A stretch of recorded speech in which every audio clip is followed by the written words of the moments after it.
क्या आप जानते हैं कि भारत में एक ऐसा मंदिर है जहां आज भी भगवान श्री कृष्ण का मूल हृदय, जिसे ब्रह्म पदार्थ कहा जाता है, सुरक्षित माना जाता है। और सबसे रहस्यमयी बात यह है कि हर 12 से 19 वर्ष में भगवान जगन्नाथ की नई प्रतिमा बनाई जाती है। लेकिन यह दिव्य ब्रह्म पदार्थ पुराने शरीर से निकालकर नए शरीर में स्थापित किया जाता है। आखिर क्या है इस रहस्य के पीछे की कहानी? आइए जानते हैं जगन्नाथपुरी धाम का अद्भुत इतिहास। माना जाता है कि जब भगवान विष्णु अपने चारों धामों की यात्रा करते हैं, तब वे बद्रीनाथ में स्नान करते हैं, द्वारिका में वस्त्र धारण करते हैं, पुरी में भोजन करते हैं और रामेश्वरम में विश्राम करते हैं। द्वापर युग के बाद भगवान श्री कृष्ण पुरी में निवास करने लगे और जग के नाथ अर्थात जगन्नाथ कहलाए। आज जगन्नाथ पुरी 4 धामों में से एक सबसे पवित्र धाम है, जहां भगवान जगन्नाथ अपने बड़े भाई बलभद्र और बहन सुभद्रा के साथ विराजमान है। उड़ीसा के समुद्री तट पर स्थित यह पवित्र धाम पुराणों में धरती का वैकुंठ कहा गया है। ब्रह्म और स्कंद पुराण के अनुसार भगवान विष्णु यहाँ नीलमाधव के रूप में प्रकट हुए थे। उस समय सब्र जनजाति के मुखिया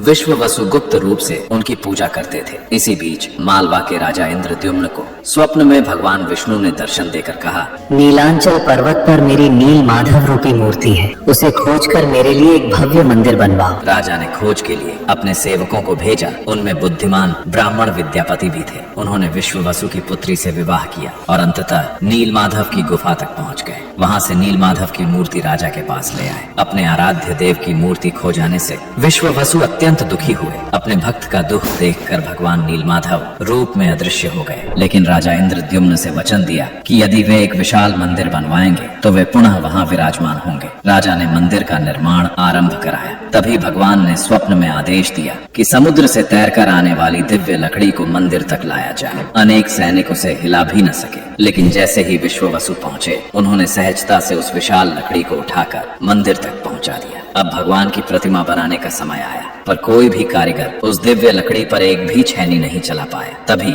एक वृद्ध कारीगर आए। वे स्वयं देव शिल्पी भगवान विश्वकर्मा थे। उन्होंने कहा, मैं 21 दिनों तक बंद कमरे में अकेले काम करूंगा, कोई भी दरवाजा नहीं खोलेगा।